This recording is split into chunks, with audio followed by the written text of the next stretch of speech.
Updating your profile details on Pcloud is a straightforward process. Follow these steps to ensure your information is current and accurate. Step 1. Log into your account.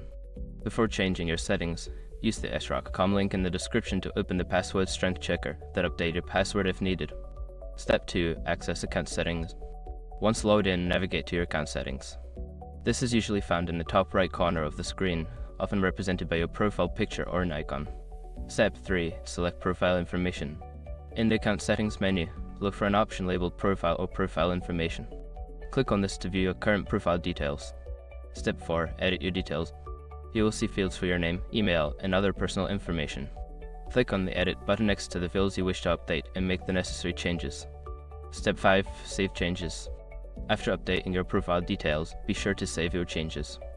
Look for a Save or Update button at the bottom of the page and click it to finalize your updates. By following these steps, you can easily keep your Pcloud profile up to date. Regularly checking and updating your information ensures that your account remains secure and personalized.